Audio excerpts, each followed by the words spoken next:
ये कहानी एक गरीब घर के लड़के की है जो सऊदी अरब में काम करने के लिए जाता है। वह अपने मालिक के घर पर काम करता था और रात को वहीं सोता था। एक रात करीब 10-11 बजे उसकी मालकिन उसके पास आती है और उसके साथ जबरदस्ती शारीरिक संबंध बनाने लगती है। लड़का पहले तो हैरान रह जाता है, उसके बाद वह खुद को रोक नहीं पाता और दोनों के बीच एक अजीब रिश्ता बनने लगता है। मालकिन बार बार उसे उकसाती है और कहती है कि जितना दम है उतना लगाओ। ये सुनकर लड़का पूरी ताकत से उस पर हावी हो जाता है। इसके बाद मालकिन इतनी थक जाती है कि वह सही से चल भी नहीं पाती। कुछ दिन बाद वह मालकिन को जब मन करता था उसके साथ ऐसा काम करती थी।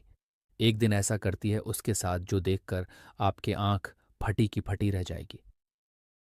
ये कहानी दोस्तों एक गरीब लड़के की है जो कमाने के लिए दोस्तों बाहर जाता है। वहीं पर एक शेख के यहाँ काम करने लगता है।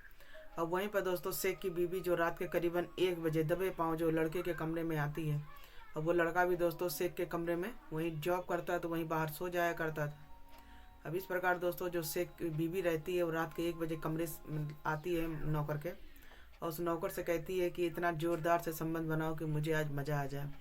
तो दोस्तों वो लड़का भी देर न करते हुए उस औरत के साथ इतनी जोर तरीके से संबंध बनाता है कि औरत कहती है और तो तेज़ से बनाओ और तेज़ से बनाओ, क्योंकि दोस्तों वो औरत जो है आज 10 साल से इतनी भूखी थी अपने पति से। और दोस्तों कैसे वो औरत ना उस लड़के के साथ इतनी जोरदार तरीके से संबंध बनाती है कि वो लड़का थक जाता है, लेकिन वो औरत नहीं थकती है। तो दोस्तों उसके बाद दोस्तों उसका जो मालिक रहता है शेख, जब ये सब जान जाता है तो दोस्तों उसके बाद उस लड़के की क्या होती है खैर होती है। तो आप लोग इस ब्लॉग के अंत तक आप लोग बने रहिएगा, और अच्छा लगेगा तो लाइक से सब्सक्राइब कमेंट जरूर कीजिएगा। तो चलिए दोस्तों इस ब्लॉग को आगे बढ़ाते हैं। तो सबसे पहले दोस्तों सभी को हैप्पी जनवरी और इस प्रकार गणतंत्र दिवस की ढेर सारी शुभकामनाएं। और दोस्तों चलिए इस ब्लॉग को आगे बढ़ाते हैं। तो दोस्तों एक सच्ची घटना पर आधारित ब्लॉग है। तो एक छोटे से गांव में एक लड़का रहता था जिसका नाम राघव था। राघव दोस्तों बहुत गरीब घर से बिलोंग करता था। उसके घर में दोस्तों माँ बाप थे, उसका 2 भाई थे। जिस प्रकार दोस्तों राघव जो रहता है बड़ा लड़का रहता है, इसके घर में खाने पीने का सामान उतना नहीं था। किसी प्रकार कर मर के इसके पिताजी ने इसको पढ़ा लिखा कर इस लायक बना दिया कि कुछ कमा धमा सके। लेकिन गांव में जानते हैं कमाई का कोई जरिया नहीं होता है। बहुत कमा लेगा आदमी तो 5-6 हज़ार रुपया 7 हज़ार।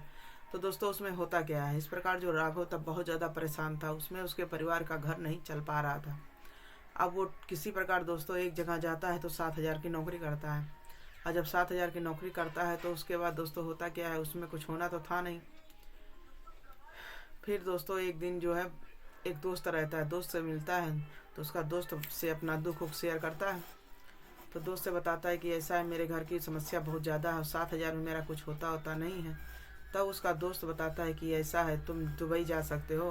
तो जब दुबई जाओगे तो वहाँ पर अच्छी खासी तुम्हारी सैलरी होगी, 50 हज़ार 40 से 50 हज़ार सैलरी होती है। अब इतनी बात सुनने के बाद राघव फूलों नहीं समाता है। लेकिन दोस्तों अब वहाँ जाने के लिए सबसे बड़ी चीज़ है 50-60 हज़ार का वीज़ा बनता है। अब वो सोच रहा था इतना पैसा हम लाएंगे कहाँ से, 7 हज़ार की मेरी नौकरी है। तब वो धीरे धीरे दोस्तों 7 हज़ार की नौकरी करते करते धीरे धीरे कुछ पैसा इकट्ठा करता है और अपने दोस्त से बोलता है कि ऐसा है कि मुझे कुछ पैसा दे दो और मेरी मदद कर दो दोस्त, मैं कमाए जाऊंगा तो तुम्हारा पैसा मैं चुका दूंगा। इस प्रकार दोस्तों उसकी दोस्त पूरी मदद करता है और उससे बोलता है कि ऐसा है तुम दुबई चले जाओ, वहीं पर मेरे एक दोस्त अगर रहता है वहाँ पर तुम्हारा सपोर्ट करेगा और उसी के जरिए जाना, तुम्हें वहाँ पर कोई ना कोई काम मिल जाएगा। तो इस प्रकार दोस्तों जो राघव रहता है उसका लग रहा था कि अब धीरे धीरे सपना पूरा हो रहा था, गरीब का दिन उसका ख़त्म हो रहा था। बहुत सारी दोस्तों उसके अंदर अब इच्छाएँ जागने लगती हैं, खुशी का ठिकाना नहीं रहता। अब इस प्रकार दोस्तों वो देर न करते हुए पैसा वैसा लेकर और वीज़ा वूजा बनवा कर दुबई के लिए रवाना हो जाता है। और जब दोस्तों दुबई के लिए रवाना होता है तो वहाँ पर जब जाता है तो वो अब सोच रहा था मैं काम क्या करूँ। तो उसका दोस्तों ले जाकर एक शेख के यहाँ काम लगवा देता है। जो दुबई में रहते हैं वहाँ जो मालिक रहते हैं तो उनको शेख बोला जाता है। तो वहाँ के जो शेख रहते हैं तो वहाँ पर जब जाता है तो पहले दिन इसको कुछ समझ में नहीं आता है। तब वो सोचता है कि यहाँ पर मुझे काम क्या करना होगा। तो दोस्तों धीरे धीरे वो जो अजनबी साहब रहता है वहाँ पर आदमी क्या करेगा। तब इस प्रकार दोस्तों धीरे धीरे एक दिन बोलता है शेख साहब से कि मुझे काम क्या करना है, क्योंकि दोस्तों ये सोच रहा था कि मैं इसका दोस्त बताया था कि जैसे वहाँ जाओगे तो वहाँ पर जैसे ही तुम्हारा मंथ बनने लगेगा मतलब सैलरी, तो अब सोच रहा था कि 1 से 10 दिन हो गया मेरा भी काम नहीं मिला तो मेरी सैलरी कैसे बनेगी, मैं घर पे पैसा कैसे भेजूँगा। तो इस प्रकार दोस्तों लड़का बहुत टेंशन में था, आप किससे कह भी नहीं सकता था। तब दोस्तों वो शेख साहब उसको एक दिन ऐसा काम बताते हैं जिसे सुनने के बाद वो हैरान हो जाता है। तो वो कहता है कि ऐसा है, तुम्हें मेरे घर में जो है मेरे घर की तुमको देख रेख करनी पड़ेगी। तो बड़ा खुश हो जाता है कि अरे इतना आसान काम है, ये तो मैं कर लूँगा। तब दोस्तों वो पूरी घर की देख रेख करता है। अब इस प्रकार दोस्तों जो राघव रहता है, शेख साहब का पूरा घर द्वार अच्छे से देखता है, सुनता है, सब कुछ करता है। बहुत मेहनती लड़का था। कहते हैं मेहनत करने वालों की कभी हार नहीं होती है, और उनको कोई भी काम दे दीजिए वो अच्छे से करते हैं। और जो गरीबी से जूझे रहते हैं दोस्तों, वो ज़्यादा कीमत समझते हैं पैसे की। अब जो राघव रहता है दोस्तों, पैसे के लिए बहुत परेशान था, और उसी के लिए दोस्तों इंडिया छोड़कर वो दुबई आया था कमाने के लिए। फिर दोस्तों धीरे धीरे एक दिन जो है राघव को कुछ ऐसी सच्चाई पता चलती है जिसे कि जानने के बाद इसके होश उड़ जाते हैं। तब दोस्तों इसको एक दिन पता चलता है कि जो शेख साहब हैं इनकी दो दो पत्नियां हैं। अब वो सोचता है कि दो दो पत्नियां हैं तो एक दिखती है, एक कहाँ है। अब वो पूछ भी नहीं सकता था वहाँ शेख साहब से, क्योंकि इतना उसको अलाउ नहीं था। वो डर रहा था कि उसको बताया गया था वहाँ ज़्यादा कुछ बोलना नहीं तुमको मार काट के वहीं फेंक देंगे। अब ये टेंशन में हो जाता है, तो सोचता है मैं शेख साहब से पूछूं कैसे। तब वो कहता है चलो कुछ ना कुछ सच्चाई तो पता चली जाएगी कुछ दिन के बाद, और मैं यहीं तो काम करने आया हूँ। अब उसके अंदर हलचल थी कि आखिर दो दो पत्नी रखा है तो एक पत्नी है कहाँ। फिर दोस्तों एक दिन देखता है कि उसकी जो पहली पत्नी रहती है, आलिया नाम पहली पत्नी का नाम दोस्तों नाज रहता है, जिसकी उम्र रहती है 45 साल, और उसके दोस्तों दो ठो बड़े बड़े बच्चे थे, उसी के हम उम्र थी।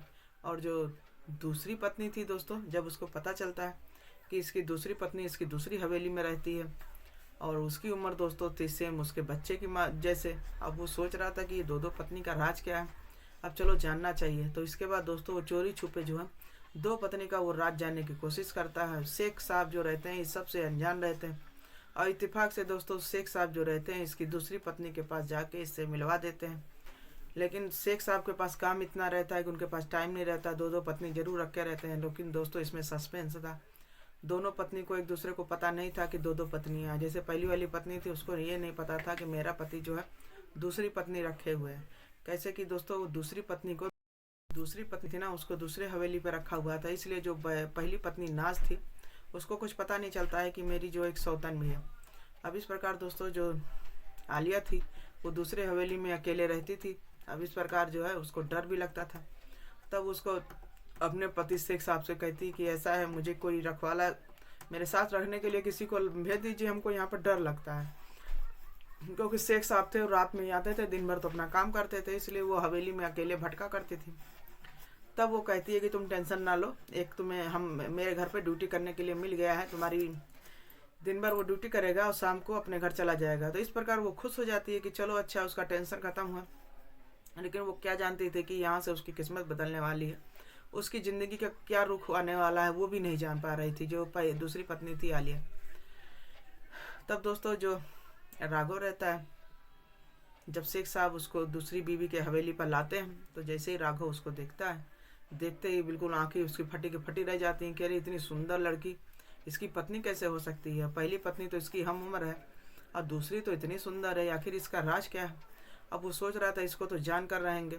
फिर दोस्तों होता क्या है, पहले दिन जब ये जाता है वहाँ ड्यूटी करने के लिए, तो पहले दिन कुछ पूछ नहीं सकता था कि आदमी क्या सोचे। तब जो है उसका जो शेख साहब रहते हैं इसको घर पे लगाने के बाद वो चले जाते हैं, कहते हैं इस घर का देख रेख तुम्हें करना, यही तुम्हारी ड्यूटी है। तो बेहद खुश हो जाता है कि चलो जैसा मैं सोचा वैसे ही आरामदायक ड्यूटी मिल गया, नहीं तो मैं डर रहा था यहाँ पर क्या मिलेगा क्या नहीं मिलेगा। तब दोस्तों वो धीरे धीरे शाम होता है, तब उसकी जो पत्नी आलिया रहती है उसके पास बैठता है, कहता है मालकिन मैं आपसे एक सवाल पूछूं। तब उसकी मालकिन कहती है हाँ पूछ सकते हो।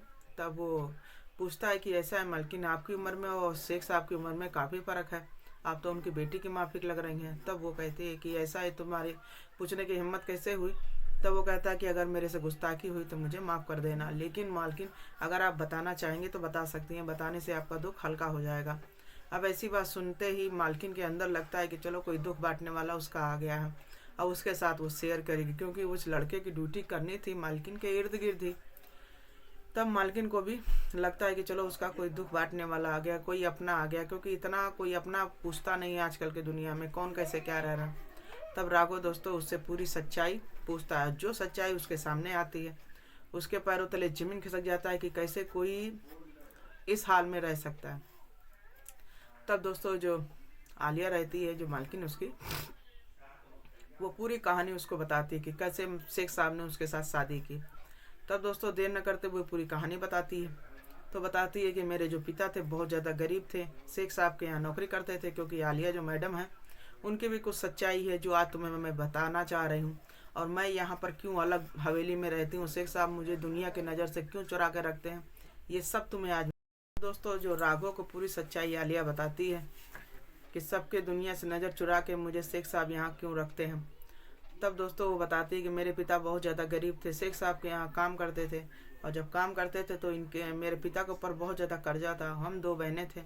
पिता करते भी क्या, तो जैसे ही शेख साहब एक दिन किसी काम के लिए वसूली के लिए हमारे घर आते हैं, तो पिताजी से वसूली करना था, तो उसी समय दोस्तों शेख साहब की नज़र मेरे पे पड़ जाती है। शेख साहब जैसे ही देखते हैं उनका ध्यान बिल्कुल हटता ही नहीं है। अब इसके बाद दोस्तों शेख साहब एक शर्त मेरे पिताजी के सामने रख देते हैं कि ऐसा है, जब तुम कोई मेरी कर्ज नहीं पूरा कर पा रहे हो तो तुम्हारे पास एक ऑप्शन है, अगर करना चाहो तो तुम्हारी ज़िंदगी पलट जाएगी।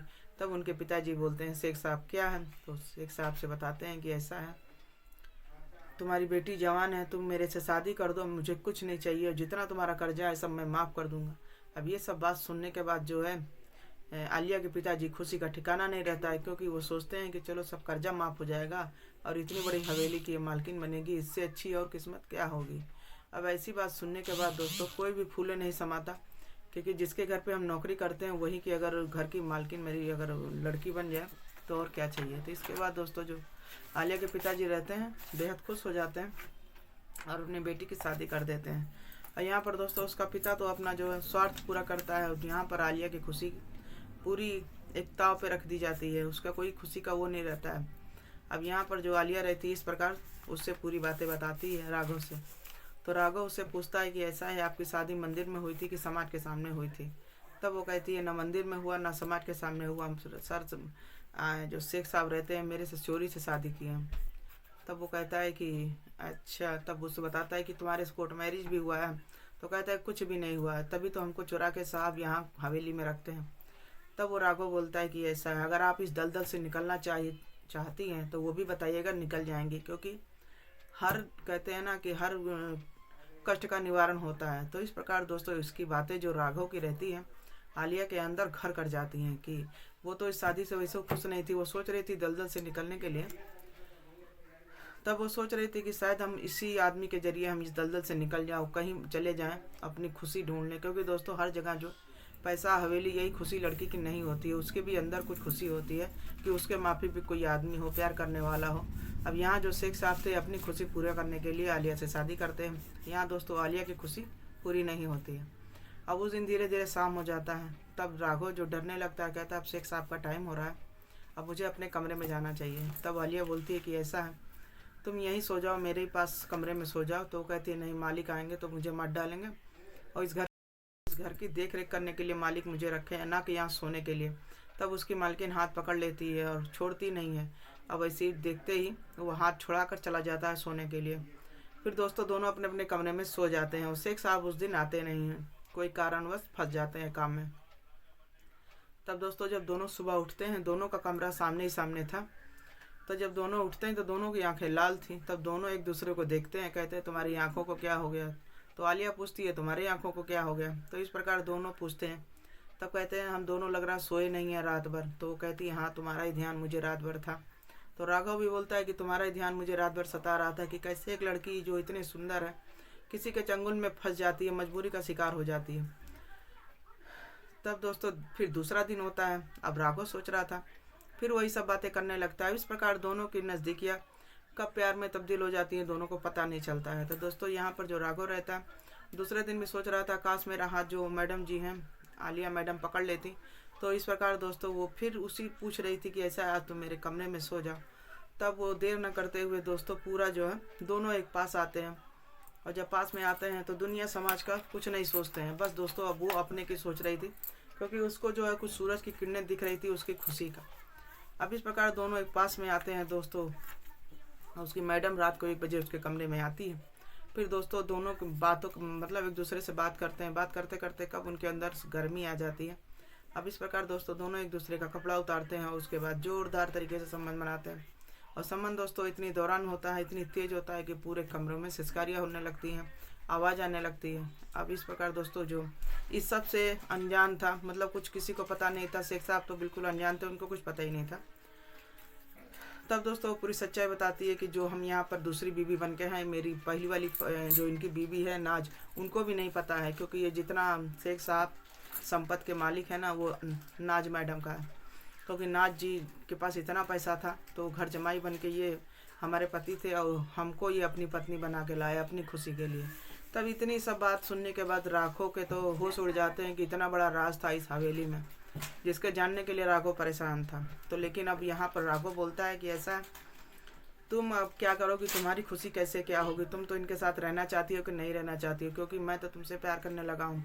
अब यहाँ आलिया बोलती है कि मैं भी तुमसे प्यार करने लगी हूँ, क्योंकि मुझे दलदल में नहीं रहना है, मुझे तो तुम्हारे साथ ही रहना है। अब राघव बोलता है कि मैं तुम्हें अपने साथ कैसे रख सकता हूँ, मेरे पास तो इतना पैसा नहीं है कि मैं जो है तुम्हें 2 वक्त की रोटी दे पाऊँ, क्योंकि मैं इंडिया से भागकर तभी दुबई आया था कमाई करने के लिए।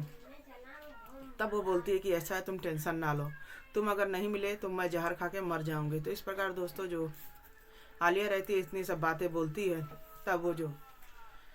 तब राघव बोलता है कि ऐसा है, तुम भी मुझे नहीं मिली तो मैं भी मर जाऊंगा, मैं भी दूसरी शादी नहीं करूंगा, प्यार मैंने तुमसे किया है, अब तुमसे ही शादी करूंगा। तो लेकिन राघव फिर बोलता है कि ऐसा है, मेरा वीज़ा पासपोर्ट जितना है सब शेख साहब के पास है और मेरे पास पैसा भी नहीं है, कैसे मैं इंडिया जाऊंगा, क्या करूंगा, शेख साहब के इजाज़त के बगैर तो कोई यहाँ से जा भी नहीं सकता है। तब उसकी पत्नी कहती है तुम टेंशन ना लो, तुम बस मेरे से शादी करने के लिए तैयार हो जाओ, मुझे अपनी दुल्हन बनाने के लिए।